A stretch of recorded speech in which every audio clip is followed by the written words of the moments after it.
السلام علیکم دوستو۔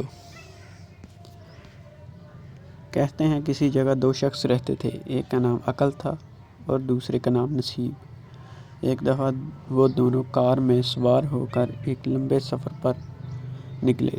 آدھے راستے میں سنسان راستے پر کار کا پٹرول ختم ہو گیا۔ دونوں نے کوشش کی کہ کسی طرح رات گہری ہونے سے پہلے یہاں سے نکل جائیں، مگر اتنا پیدل چلنے سے بہتر یہ جانا گیا کہ ادھر ہی وقت گزار لیں جب تک کوئی مددگار نہیں آ جاتا۔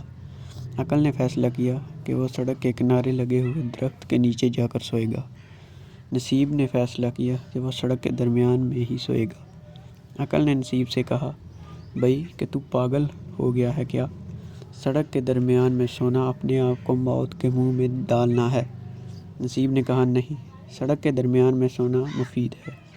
کسی کی مجھ پر نظر پڑے گی تو جگا کر یہاں سونے کا سبب پوچھے گا اور ہماری مدد کرے گا۔ اور اس طرح عقل درخت کے نیچے جا کر اور نصیب سڑک کے درمیان میں ہی پڑ کر سو گیا۔ گھنٹے بعد ایک بڑے تیز رفتار ٹرک کا ادھر سے گزر ہوا۔ جب ٹرک ڈرائیور کی نظر پڑی کہ کوئی سڑک کے بیچوں بیچ سو رہا ہے تو اس نے روکنے کی بہت کوشش کی۔ ٹرک نصیب کو بچاتے بچاتے مڑ کر درخت میں جا کر ٹکرایا۔ درخت کے نیچے سویا ہوا بیچارہ عقل کچل کر مر گیا اور نصیب بالکل محفوظ رہا۔ شاندار حقیقی زندگی میں کچھ ایسا ہی ہوتا ہے۔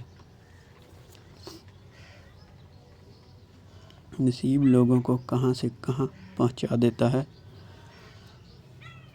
حالانکہ ان کے کام عقل سے نہیں ہو رہے ہوتے، یہی ان کی تقدیر ہوتی ہے۔ بعض اوقات سفر سے تاخیر کسی اچھائی کا سبب بن جایا کرتی ہے۔ شادی میں تاخیر کسی برکت کا سبب بن جایا کرتی ہے۔ اولاد نہیں ہو رہی، اس میں بھی کچھ مصلحت ہوا کرتی ہے۔ نوکری سے نکال دیا جانا ایک بابرکت کاروبار کی ابتدا بن جایا کرتا ہے۔ ہو سکتا ہے کہ ایک چیز تمہیں ناگوار ہو اور وہی تمہارے لیے بہتر ہو، اور ہو سکتا ہے کہ ایک چیز تمہیں پسند ہو اور وہی تمہارے لیے بری ہو۔ اللہ جانتا ہے، تم نہیں جانتے۔